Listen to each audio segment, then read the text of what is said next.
Bonjour, mon nom est Thomas et je vous souhaite la bienvenue à ce jour 13 de notre défi 20-21 où durant 20 jours nous prenons 21 minutes pour passer dans la présence de Dieu et découvrir ensemble les promesses rattachées à une vie de prière. Et d'ailleurs, si vous n'avez pas encore visionné les vidéos précédentes, je vous invite vraiment à aller les voir parce qu'il y a vraiment une continuité dans tous les thèmes qu'on aborde. Et cette semaine, on regarde ensemble les transformations par la prière. Et en commençant, si je vous disais que j'ai découvert le secret pour être humble, doux, patient, pour ne jamais se mettre en colère inutilement, j'imagine que vous seriez curieux de le connaître.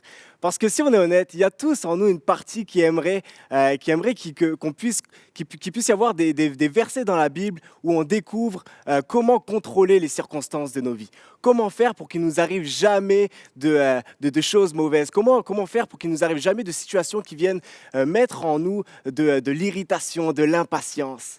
Mais la réalité est tout autre. La réalité, c'est qu'il y a beaucoup plus de passages qui parlent sur comment nous maîtriser nous-mêmes, et ce, peu importe les circonstances qui nous entourent. Des passages un peu comme Colossiens 3, verset 12, où l'apôtre Paul nous dit ceci. « Revêtez-vous d'ardente bonté, de bienveillance, d'humilité, de douceur, de patience. » Et je ne sais pas si vous êtes comme moi, mais moi, mon premier réflexe pendant longtemps face à ce type de verset, c'était de me dire, ok, c'est super d'être humble, c'est super d'être doux, c'est super d'être patient, je veux l'être, mais j'y arrive pas. Puis c'est simple, c'est sûrement pas en me disant, Thomas, ok, sois humble que je vais l'être. D'ailleurs, on a tous déjà rencontré quelqu'un qui disait de lui-même qu'il était humble, prouvant par sa déclaration même qu'il ne l'était pas du tout. Mais moi, pendant longtemps, ma première réaction, c'était ça. Je veux être humble, je veux être doux, je veux être patient, mais j'y arrive pas. Mais j'ai une bonne nouvelle pour vous, c'est que l'apôtre Paul vient à notre secours, il ne nous laisse pas tout seuls, et quelques versets plus haut, il nous donne la recette. Il nous donne le secret pour pouvoir revêtir de l'humilité, et il nous dit ceci. Recherchez les réalités d'en haut, là où se trouve le Christ qui siège à la droite de Dieu. De toute votre pensée, tendez vers les réalités d'en haut, et non vers celles qui appartiennent à la terre. Ce qu'il nous dit en gros, c'est centrer vos pensées vers les réalités du ciel, et non vers les réalités de la terre. Les réalités du ciel, qu'est-ce que c'est? Les réalités du ciel, c'est que si tu es chrétien, si tu as mis ta foi en Jésus, la fin de cette vie n'est pas la fin pour toi. Si tu as mis ta confiance en Jésus, c'est qu'après ce monde, tu vas rentrer dans un monde sans souffrance, sans douleur, sans peine, sans ennui, sans masque, sans confinement, sans couvre-feu. Un monde rempli de joie, d'amour, de fêtes, de rire. Un monde qui fera apparaître tous tes plus grands exploits et tes plus grandes joies expérimentées dans ce monde comme étant dérisoire. Un monde où nous pourrons voir Dieu face à face. Puis laissez-moi vous poser une question aujourd'hui.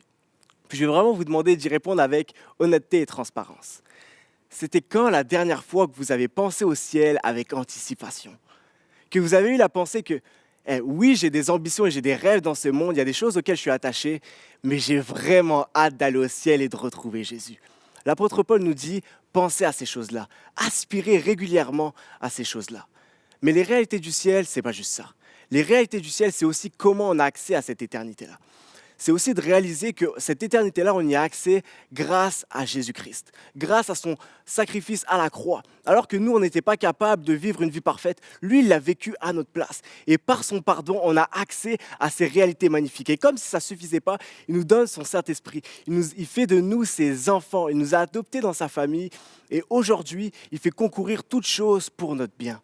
L'apôtre Paul nous dit toutes ces réalités magnifiques, attachez-y-vous. Attachez-y-vous, mettez-y toute votre affection. Émerveillez-vous beaucoup plus de ces réalités-là que les choses de ce monde.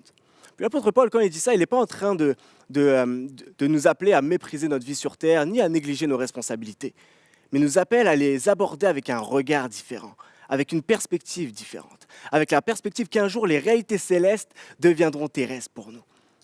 Et c'est en ayant cette mentalité-là qu'on va pouvoir manifester le caractère de Christ et avoir l'influence qu'il nous appelle à avoir.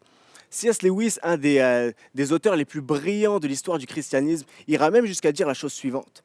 En lisant l'histoire, on découvre que les chrétiens ayant exercé la plus grande influence de leur temps pensaient le plus souvent au monde à venir qu'au monde dans lequel ils vivaient. Avoir la mentalité du ciel change beaucoup de choses. Mais maintenant, je sais ce que vous êtes en train de penser. C'est bon, c'est important de penser au ciel, mais c'est quoi le rapport avec la douceur, l'humilité et la patience? Le rapport, c'est que ceux qui pensent le plus au ciel vont être beaucoup plus humbles. Parce qu'ils vivront tous les jours avec la réalisation que s'ils ont accès à l'éternité, c'est aucunement grâce à leur intelligence, leur mérite, leur sagesse, mais uniquement grâce à Jésus qui a accompli ce qu'eux étaient incapables d'accomplir. Ceux qui pensent le plus au ciel et qui ont la mentalité du ciel seront aussi les plus patients, parce qu'ils vivront tous les jours avec le rappel de la patience de Dieu envers eux. Ceux qui ont la mentalité du ciel seront aussi les plus doux et ceux qui éviteront le plus de querelles inutiles, parce qu'ils auront le recul de dire qu'est-ce que cette offense représente face à la perspective de l'éternité. Et surtout, qu'est-ce que représente cette offense face à toutes les offenses que Dieu m'a pardonnées. Pas grand-chose finalement, je vais mettre mon énergie ailleurs. Ceux qui ont la mentalité du ciel seront aussi les moins envieux et les moins jaloux, parce qu'en Jésus, ils réalisent qu'ils ont tout, et que surtout, que les plus grands accomplissements et les plus grands rêves et possessions matérielles de ce monde ne sont rien comparé au monde qui les attend. Avoir la mentalité du ciel change beaucoup de choses, change énormément de choses. Et tout à l'heure, lorsque je vous ai lu l'encouragement de Paul à revêtir une vie d'humilité, de patience, de douceur, j'ai fait exprès de couper la première partie du verset pour la laisser pour ma conclusion. Parce que lorsqu'on retourne en arrière, on voit que Paul, dans la première partie du verset, nous donne la raison pour laquelle nous devons nous revêtir de toutes ces choses-là. Et il nous dit ceci. « Ainsi, puisque Dieu vous a choisi pour lui appartenir et qu'il vous aime, alors revêtez-vous d'ardente bonté, de bienveillance et d'humilité. » Si Paul nous encourage à nous revêtir de toutes ces choses-là, c'est parce que Dieu nous a aimés, parce qu'il nous a choisis, parce qu'il nous a fait grâce, parce qu'il a fait de nous ses enfants. À chaque fois que vous voyez des commandements à mettre des choses en pratique dans la Bible, c'est toujours en réponse à son amour et à sa grâce. Ces réalités-là sont à la fois la raison de notre obéissance et ce qui la motive, ce qui la rend possible. C'est ces réalités-là qui nous donnent l'impulsion nécessaire, la motivation nécessaire pour marcher comme Dieu désire qu'on marche. Sans cette impulsion-là, sans l'émerveillement qu'on a face à tout ce que Dieu a fait pour nous, il est impossible de marcher comme Dieu désire qu'on marche. Impossible. D'où l'importance de centrer nos pensées sur ces choses-là. En écoutant de la louange, en priant, en passant du temps dans la parole, en finissant le défi 20-21.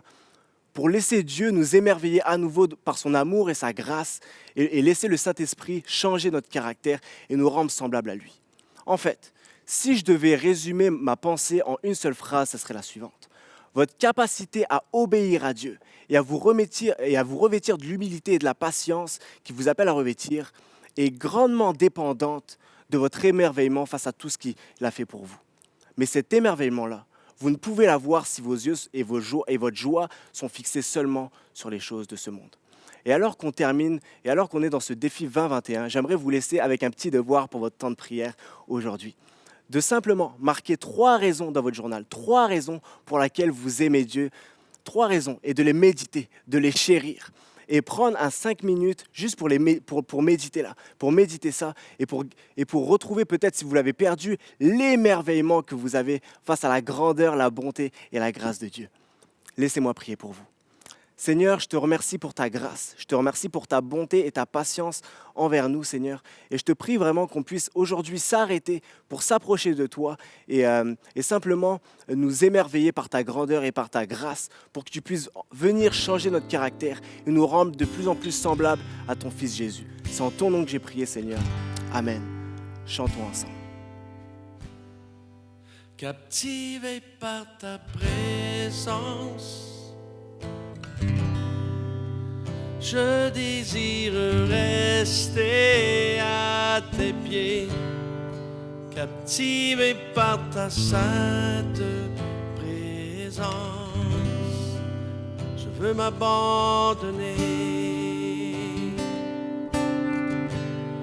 Je ne cherche pas ta main. Tu ne me dois rien, tu m'as comblé. Au-delà de tout ce que tu peux faire, je veux ton cœur.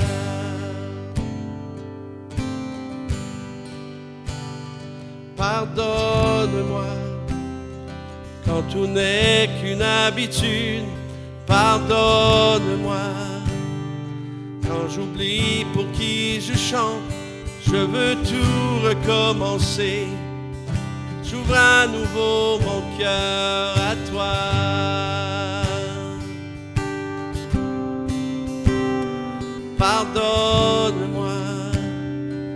je ne pensais qu'à moi seul. Pardonne-moi. Lorsque toi seul ne suffit pas, je veux tout recommencer. J'ouvre à nouveau mon cœur à toi. Captivé par ta présence, je désire rester à tes pieds. Captivé par ta sainte présence, je veux m'abandonner.